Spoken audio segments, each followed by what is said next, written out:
I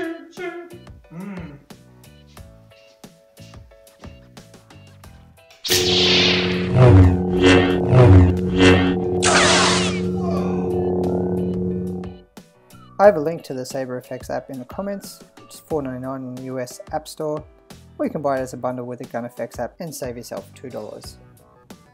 Once you open up the Saber FX app, you need to import the video you want to add the Saber effect to. Click the star at the top, press import, or you can record straight in the camera.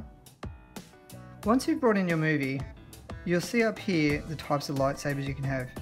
When you tap on the three dots, you can choose whatever sorts of lightsabers you want, and it basically has a blur effect for when it's going very fast and just a normal straight effect if it's standing still. So today I'm going to use the green normal and the green blur, and you'll see that it changes the order up here and saves basically the 4 that you use the most. Click the cross to go back and start. So I'm going to slide along my video to where my sister comes in, and I want to be able to put on my effect from the time she slides this down. These two buttons here will switch frame by frame between, which is really handy, so I can get it quite accurate. Okay, at this point I can see maybe the start of the blur. So now I'm going to move my blur up here. I'm going to put the first one in here.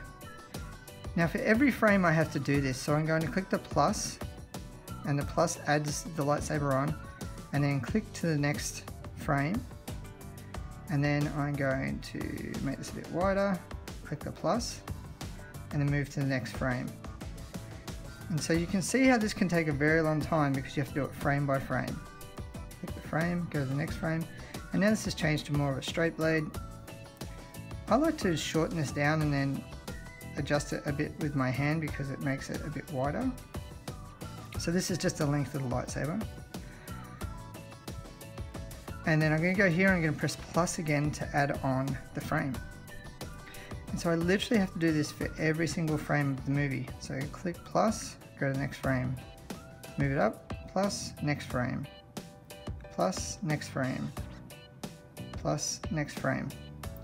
Now, if for some reason you put on the lightsaber in the wrong position, it's very easy to fix. You just click up here, which is the delete button. And then you can go back in and you can put it back on. Plus. Now I'm going to show you you can see down here the green line shows you how many frames you've put it on. And if I slide back, I can now preview it to see how that's looking. And you can see that's really not much of the film. So now what I'm going to do is I'm going to go back here, I'm going to go to my next frame, and in fast forward I'm going to add some more on just by going plus, next frame. That's all I'm going to do for the next little while, and then I will catch up with you when I get to the end point.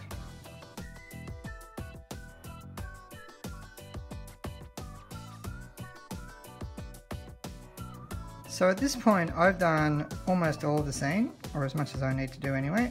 So I'm going to pull this back and I'm going to preview it out. So I press play, and yep, that looks pretty good. Now what you can do once you're ready to publish, you can press the check mark here. So when you get into this view and you play it back, it will play as it will when it's exported out. So if you're happy with the way it looks, which in this case I am, you can press the export button here, which has the flower on it, which is for the photos, or you can press the cross and you can go back and edit some more. So that's the basics. I will give you a few extra tips. I'm going to give you just a few tips as you go along. If you're going to have a lightsaber fight and you have two lightsabers in action, always put the bottom lightsaber on first, because this is what happens otherwise.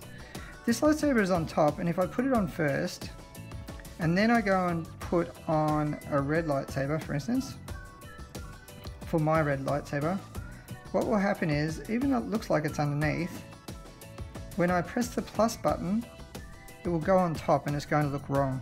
So always put the lightsaber that's on the bottom on first.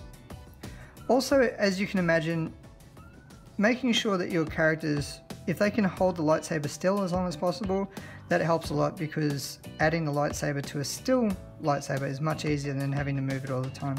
And finally, it is really helpful if you have something that you can track. So in this case we have these pretend lightsabers, and the good thing is I can always see where the actual lightsaber is. So if I delete this, I can see the outline of the lightsaber and tell whether it should be a blurred one or a straight one, and how long it is. So I hope you found this video helpful.